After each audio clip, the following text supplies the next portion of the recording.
ধীরে ধীরে হারিয়ে যাচ্ছে গ্রাম্য মাটির ঘর। টাঙ্গাইলের ধনবাড়ি, মধুপুর ও সখীপুরের পাহাড়ি অঞ্চল সহ জেলার বিভিন্ন উপজেলায় একসময় মানুষের মৌলিক চাহিদার অন্যতম বাসস্থান হিসেবে মাটির তৈরি টালির ঘরের ব্যাপক প্রচলন ছিল। কিন্তু এখন আর সেই মাটির ঘরগুলো চোখে পড়ে না। যুগের পরিবর্তনের সাথে শহরের পাশাপাশি গ্রামের মানুষের রুচিরও পরিবর্তন হয়েছে। আর সে হারানো ঐতিহ্যকে মনে করিয়ে দিতে ঢাকার অদূরে নির্মিত হয়েছে মাটির ঘর রেস্টুরেন্ট। ঢাকার কাছেই টঙ্গী মিরের বাজার ও কাঞ্চন ব্রিজের মাঝখানে পাঞ্জেরাতে অবস্থিত এই রেস্টুরেন্ট। একবেলার অবকাশে ঘুরে আসা আর খাওয়া সেরে নেওয়ার জন্য এটি হতে পারে আদর্শ স্থান।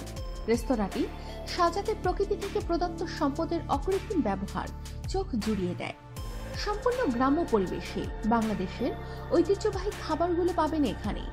মাটির ঘরে গাছের গুঁড়ি দিয়ে বানানো চেয়ার টেবিলে মাটির পাত্রে পরিবেশন করা হয় খাবার।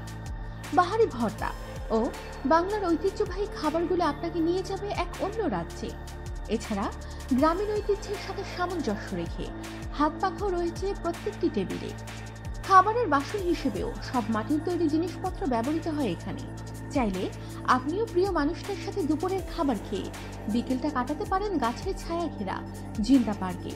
ভাবছেন কিভাবে যাবেন? চিন্তার কোনো কারণ নেই। কুড়িল বিশ্ব রোড আর টঙ্গী থেকে আপনি খুব সহজেই যেতে পারেন সেখানে। কারণ কুড়িল বিশ্ব রোড থেকে কাঞ্চন ব্রিজ ও গাউসিয়াগামী বিআরটিসি বাস পাবেন প্রতি 15 থেকে 20 মিনিট পর পর। বিআরটিসি বাসে করে চলে যাবেন কাঞ্চন ব্রিজ। ভাড়া জনপ্রতি পড়বে 25 টাকা। সেখান থেকে অটো বা লেগুনাতে করে চলে যাবেন পাঞ্জরা, একেবারে মাটির ঘর রেস্টুরেন্টের সামনে নামবেন। ভাড়া হবে 20 থেকে 30 টাকা। অন্যদিকে টঙ্গী স্টেশন রোড থেকে বাস বা লেগুনাতে করে চলে যাবেন মিরের বাজার।